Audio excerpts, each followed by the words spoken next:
Hello everyone, welcome to my channel and thank you for subscribing to this channel, and I'm going to give you more contents, more digital content that you will find it insightful, hopefully. So I've been trying multiple version of agent coding with AI, of course, and I've been running a lot in past months and years. And I wanted to start sharing what I'm discovering, what I'm learning from day to day work. So, as you know, there is multiple competition in AI words, and I'm so excited that AI is shaping the world now. How software should be written.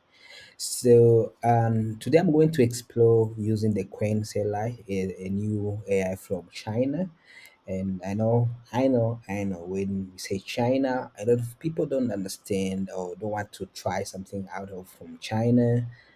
I don't know the reasons, but I'm software engineer, and one of the curiosity things we share as a software engineer is that we explore something out of curiosity to know how it works and to be able to compare it with the existing solution and pick the solution that is always working.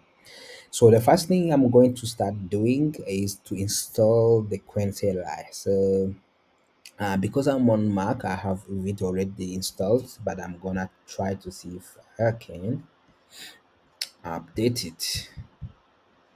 All right, so let me run a terminal.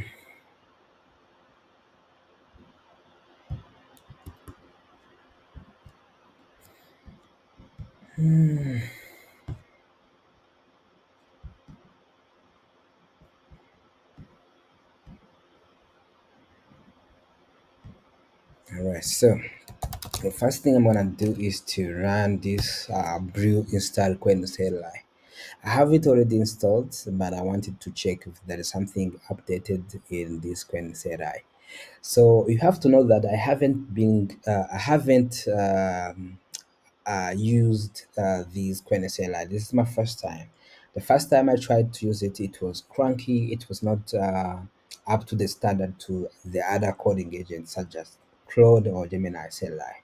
So it was giving a lot of hallucination, and it was giving a lot of incorrect responses. And today, I'm going to check if it's going to create a project from scratch without my help, right? So what I'm going to do is to run this Quen.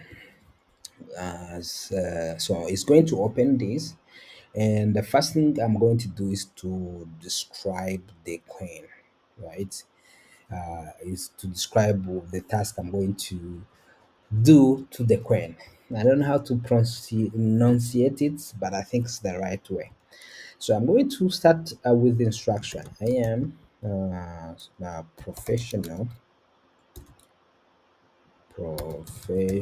software engineer, and I want to build a calculator that will be able to run inside the browser and using Node.js, right?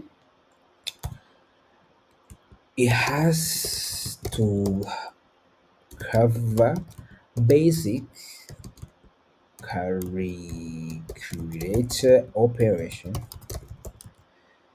and should be written in well organized way using clean architecture and less code.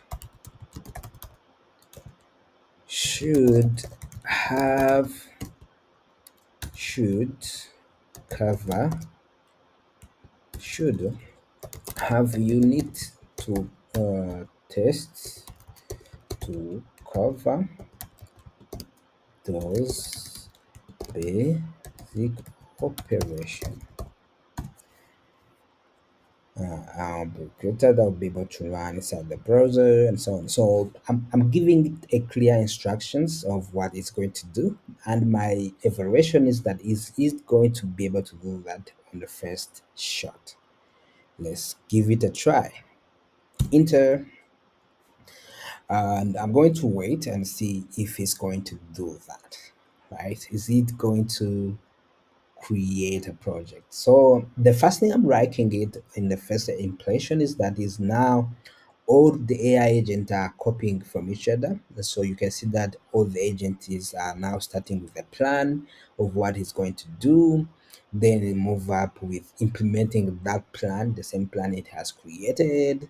Then it move on to now started writing the code. If you see on my left side, you will see that we have the source directory that it has already created, and we have the calculator.js that it has started generating. And you can see right in the output that it is telling you, okay, we are going to do this. We are going to create this package.json. We are going to create the test for the tests, code that we are going to be writing. Let me minimize this so that you can see. You can see that it came up with, I would say, that pretty decent test suite. This is how a professional software engineer would do that, actually. And it came up with an index.html that is going to assemble the UI. And I'm going to allow that, and you can see that it understood the task, and it has generated a very well organized code, in my opinion, right? So I think this is how a normal decent code would look like in a normal one, you know. So now it is now installing the package.json. Let me see what it has there. It has, the good thing is that it came up with this script, so which is really important, that it know that it will be able to execute this script with the standard given um, instructions. So this is the standard Node.js thing. So I will be able to run like something like npm run like tests, and if I want to keep watching the test, I will be able to keep watching the tests and see if they are successful. So the most important thing is to see how the tests are being done. So now this is where, as the professional software engineer, you take a lot of notice to see if the tests are being written according to the specification you already have. So, for example, here we are testing if we are able to add. So now, are we able to add the floating and the doubles? Now we have, yeah, this is the right thoughts. This is what to expect, actually. So, mhm.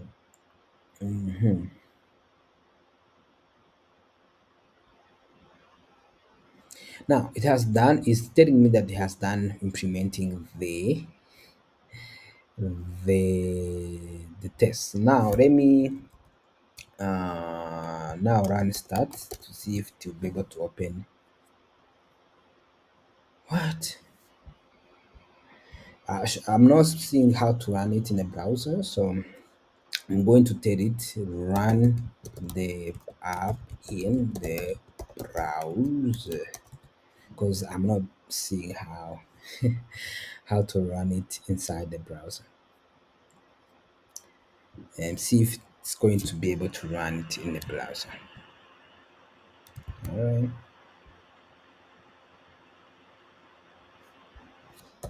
No, so it's telling me that I can. You need to serve HTML file using the local web server. No, this is not what I was expecting. It failed at here.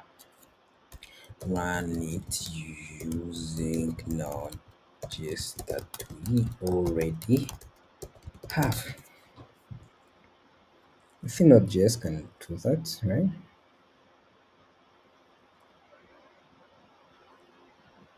Yeah, this is where it failed. So it was able to build the project, but not able to run it inside the browser. but I don't think I will. Uh, I will just make it a big deal for now.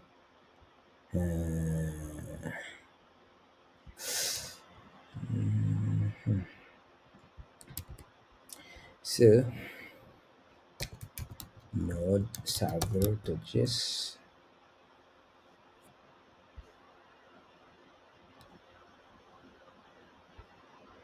hmm, okay. It has failed to run the project. Honestly, let me just prompt it with the errors that I'm getting. So so I think the good things it has done it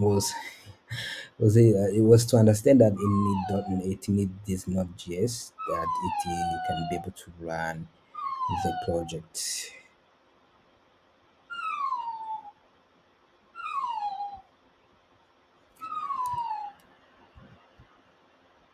All right. Uh, oh boy, this calculator is not a calculator at all. Okay, let me 2 plus 2 calculate. Okay, the operation look fine, but this is not a calculator the way I would expect. So let me give it a shot to tell that okay, this is not a calculator you created, and see if it is going to be able to make it the good call. So the calculator does not look like a calculator, but the operation is fine. So let's see if it's going to be able to run a calculator. I mean, changing the UI, that's the problem we have here. But I think when it comes to operations, it was able to make good calls of what a software engineer is supposed to do. Maybe then let's see if it's going to be able to improve the UI, right?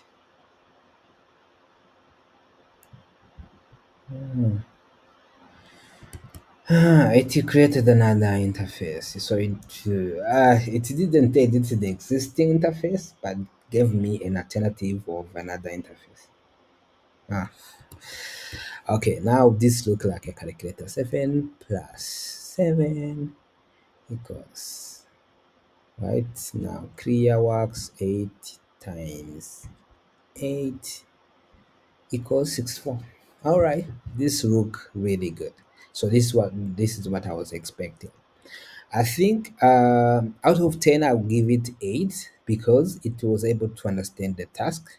And when it was making the bad code of creating this, dummy UI for the calculator, I was able to instruct it to create a proper UI for the calculator, which it was able to do it with one prompt.